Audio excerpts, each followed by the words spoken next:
अस्सलामुअलैकुम दोस्तों, एक बार फिर से आपका स्वागत है हमारे चैनल के अंदर। और आज जो मैं आपके लिए न्यूज़ लाया हूँ वो आपका दिल खुश कर देगी। ये न्यूज़ सऊदी से रिलेटेड है और एक बहुत अच्छी पहल की है सऊदी सरकार ने, सऊदी हुकूमत ने वर्करों के लिए, जो बाहरी वर्कर हैं, जो कामगार हैं, उनके लिए बहुत पहल की है। सऊदी सरकार ने एक नया कानून बनाया है जो इम्प्लीमेंट होएगा 14 मार्च सन 2021 से। तो वो सिर्फ अभी कानून को अमली जामा पहनाया गया है, मगर ज़मीनी तौर पर वो 14 मार्च सन 2021 से अपने रूप में आएगा। तो चलिए बात करते हैं उस कानून के बारे में, उसके फ़ायदों के बारे में, और कौन वो लोग हैं जिनको उस कानून का फ़ायदा नहीं मिलेगा। उनके अंदर भी कुछ लोग हैं, कुछ वो वीज़ा होल्डर हैं जो इस कानून का फ़ायदा नहीं उठा पाएंगे। तो सऊदी अरब ने एक कानून बनाया है, LRI लेबर रिफॉर्म इनिशिएटिव, श्रम सुधार कानून। तो इस कानून के अंदर सऊदी हुकूमत ने जो सबसे इम्पोर्टेंट 3 चीज़ है ना, वो आपके लिए जो रखी हैं वो मैं आपको बताता चलता हूँ। सबसे पहले तो आप जॉब चेंज कर सकते हैं। आप अगर किसी के पास काम कर रहे हैं, वहाँ आपके और आपके जो स्पॉन्सर है, जो आपके कफील है, जो आपका मुदीर है, जो आपका मैनेजर है, आप और उनके बीच किसी भी बात पर मिसअंडरस्टैंडिंग है, या आप सैलरी को लेकर, या आप काम को लेकर, या किसी और तरह की परेशानी है, सैलरी नहीं मिल रही है, या काम नहीं है, या और भी किसी भी तरह की तकलीफ है, या कफील आपको तकलीफ देता है, तो आप वहाँ से जॉब चेंज कर सकते हैं। यानी आप जॉब छोड़ के दूसरी जगह जा सकते हैं। पहली तो ये सबसे बड़ी सहूलत। दूसरी, इस कानून के अंदर कि आप अभी अगर छुट्टी जाना चाहते हैं तो आप कफील के चक्कर नहीं लगाएंगे, मैनेजर के, मुदीर के, कंपनी के चक्कर नहीं लगाएंगे कि मुझे छुट्टी जाना है 3 महीना, 4 महीना, 6 महीना। तो आप ये भी ऑनलाइन आप कर सकते हैं। आप 3 महीना, 4 महीना, 2 महीना छुट्टी जा सकते हैं। तीसरा, आप एग्जिट जाने के लिए आपको इन लोगों की परमिशन नहीं लेनी पड़ेगी। एग्जिट के लिए भी आप जिस तरीके से कतर, दुबई के अंदर निज़ाम है, सिस्टम है कि आप लोग एयरपोर्ट पे जाओ, वहाँ पर आपको एग्जिट दे देते हैं, इसी तरीके से इस कानून के अंदर ये जो 3 इम्पॉर्टेंट चीज़ है मैंने आपको बताई है। पहला, आप जॉब चेंज कर सकते हैं। दूसरा, आप छुट्टी जा सकते हैं, एग्जिट री एंट्री वीज़ा ले सकते हैं। तीसरा, आप एग्जिट जा सकते हैं। तो ये तो सबसे इम्पॉर्टेंट बात हो गई इस कानून की। मगर ये कानून लागू होगा 14 मार्च सन 2021 से, तो अभी इसके लिए इंतज़ार करना पड़ेगा। मगर इस कानून में कुछ लोग ऐसे हैं जिनमें उन लोगों को फ़ायदा नहीं मिलेगा। तो जो ये सोर्सेस हैं ह्यूमन रिसोर्स के, उनसे मैं आपको ये दे रहा हूँ। Sources in the ministry of human resources indicated that the initiative does not include the professional life. तो ये 5 ऐसी वीज़ा हैं, 5 ऐसे वर्क हैं जिनके अंदर ये कानून लागू नहीं होगा। सीधे तौर पर मिनिस्ट्री ने कहा है कि ये लोग इनका फ़ायदा नहीं उठा सकते।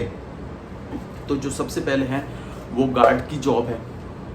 जो गार्ड रहते हैं कंपनी वगैरह में, या वॉचमैन रहते हैं, वो इस कानून का फ़ायदा नहीं उठा सकते हैं। ये उस कानून के अंदर नहीं आता है, इन लोगों को इस कानून से बाहर रखा गया है। दूसरा, प्राइवेट ड्राइवर यानी सवा खास। प्राइवेट ड्राइवर जो सवा खास की वीज़ा है, जो प्राइवेट ड्राइवर हैं घर के, वो लोग भी इस कानून का फ़ायदा नहीं उठा सकते। यानी कि वो अपनी जॉब चेंज नहीं कर सकते, एग्जिट री एंट्री वीज़ा नहीं ले सकते। तो उन लोगों को भी इससे दूर रखा गया है। फिर आता है गार्डनर यानी कि माली, जो माली का काम करते हैं, यानी जिनके ये नहीं कि आपके पास वीज़ा ड्राइवर का है और आप माली का काम करते हैं तो आप नहीं जा सकते। आपका चेक किया जाएगा पासपोर्ट के ऊपर वीज़ा, आपके अकामे पे वीज़ा कि आपका वीज़ा किस चीज़ का है। आपका वीज़ा सवा खास का, यानी आपका प्राइवेट ड्राइवर है, तो फिर आप इस कानून का फ़ायदा नहीं उठा सकते हैं, आप इसके अंदर नहीं आते। इन लोगों को उस कानून से अलग रखा गया है। तो वो डिपेंड करता है आपके वीज़े के ऊपर कि आपका वीज़ा किस चीज़ का है। सपोज आपका वीज़ा गार्ड का है, आपका वीज़ा प्राइवेट ड्राइवर का है, आपका वीज़ा गार्डनर यानी माली का है, तो आप लोग भले से ही आप काम दूसरा कर रहे हो, यानी आपका वीज़ा ड्राइवर का आप काम इलेक्ट्रीशियन का कर रहे हो, आपका वीज़ा गार्ड का आप काम कोई दूसरा कर रहे हो, मगर आप उसका फ़ायदा नहीं उठा सकते। आप अपनी जॉब चेंज नहीं कर सकते, आप एग्जिट नहीं जा सकते बिना परमिशन के। तो वो वजह ये है क्योंकि आपके अकामा, आपके पासपोर्ट के ऊपर जो वीज़ा है वो ये है कि प्राइवेट ड्राइवर हुआ या गार्ड का हुआ या माली का हुआ, और इसके अंदर एक और है जो है हाउस होल्ड, यानी कि खदामा, नैनी, जो घर को संभालने का काम करती हैं, घरों में काम करती हैं, तो ये लोग भी इस कानून का फ़ायदा नहीं उठा पाएंगे। तो जो मैंने आपको बात बताई, 3 चीज़ें सबसे इम्पोर्टेंट हैं जो आप इस चीज़ से फ़ायदा उठा सकते हैं। The initiative providers 3 main service, first A job change service, second exit re entry, third final exit. ये मैं आपको बताया ही है। और जो लोग इन चीज़ों का फ़ायदा नहीं उठा सकते, जो इस कानून के तहत नहीं आते हैं, वो गार्ड की जॉब है, प्राइवेट ड्राइवर है, माली है, और आपका जो खदामा का काम करते हैं वो लोग हैं। चलिए, अब इसके साथ साथ अभी इसके नोटिफिकेशन और जो बाकी डिटेल्स हैं वो आपको बाद में मुहैया कराई जाएगी। अभी कोई नोटिफिकेशन गवर्नमेंट ने जारी नहीं किया है कि उसकी क्या कंडीशन रहेंगी, क्या नहीं रहेगा। जैसे ही मेरे पास अपडेट आता है मैं आपको अपडेट करूँगा। इसके साथ ही मेरे पास एक न्यूज़ है दुबई से रिलेटेड। हाल ही में दुबई ने वीज़ा स्टॉप किया है 13 कंट्रियों का, टेम्परेरी तौर पर उन्होंने क्लोज कर दिया है। जो 13 कंपनी है, United Arab Emirates UAE visa suspension. The UAE has reportedly stopped issuing new visas to citizens of 13 mostly Muslim majority countries.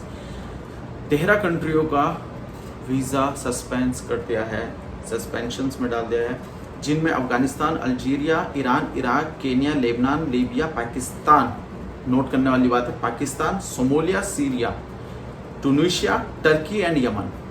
ये 13 मुस्लिम कंट्री है जिसको फौरी तौर पर दुबई ने वीज़ा देने से मना कर दिया है। और इसमें जो 2 चौंकाने वाले नाम हैं उनमें एक टर्की है और दूसरा पाकिस्तान। अब दुबई गवर्नमेंट का कहना है कि कोरोना केसेस को लेकर हमने यहाँ का वीज़ा बंद किया है, मगर दर हकीकत कुछ और है। हकीकत यह है कि जब दुबई ने अपने रिलेशन इजराइल के साथ नॉर्मलाइज किए तो उस टाइम पर पाकिस्तान सरकार ने, पाकिस्तान के प्राइम मिनिस्टर ने, इमरान खान और तुर्की के राष्ट्रपति तैयब अर्दोगन ने खुले तौर पर इसकी मुखालफत की, खुले तौर पर इसकी आलोचना की। जो इन्हें सबसे ज़्यादा बुरा लगा, दुबई हुकूमत को सबसे ज़्यादा अखर गया ये बात कि इन्होंने हमारे फैसले के अगेंस्ट कैसे गए। इसका मैं एग्जाम्पल आपको दे सकता हूँ। इंडिया के अंदर पर डे केस आ रहे हैं 44,000, 40,000, 45,000, बट इंडिया के लिए क्लोज नहीं किए गई। या और दूसरी कंट्री है जहाँ पे केसेस इतने ज़्यादा आ रहे हैं। अभी यूरोप के अंदर केसेस डे बाय डे बहुत इंक्रीज हो रहे हैं, बोल रहे हैं कि सेकेंड वेव है कोरोना की, वहाँ से उन्होंने क्लोज नहीं की। पाकिस्तान और टर्की को इसलिए निशाने पे लिया गया है क्योंकि इन्होंने खुले तौर पर इनके फैसले की मुखालफत की। तो ये सबसे बड़ी वजह है। तो मैं उन भाइयों से बताना चाहता हूँ जो व्यूअर्स हैं मेरे पाकिस्तान से, अगर आप अगर दुबई के लिए अप्लाई कर रहे हैं किसी भी जॉब के लिए, या आप विजिट के लिए अप्लाई कर रहे हैं, तो प्लीज़ आप इसे अभी फौरी तौर पर रोक दें, क्योंकि खुद दुबई गवर्नमेंट ने, दुबई सरकार ने आपको वीज़ा देने से मना कर दिया। तो आपको अगर कोई ट्रैवल एजेंसी वाला या कोई एजेंट आपको बताता है कि दुबई के अंदर ये जॉब है आपके लिए, आपके लिए इतनी सैलरी है, तो फिलहाल के लिए तो दुबई ने ही वीज़ा देने से मना कर दिया है। चलिए फिर मिलते हैं एक नई वीडियो के साथ। और जैसे ही मेरे पास नोटिफिकेशन आता है इस new law LRI labour reform initiative के बारे में, तो मैं आपको अपडेट करूँगा। बने रहिए हमारे साथ, तब तक के लिए जय हिंद।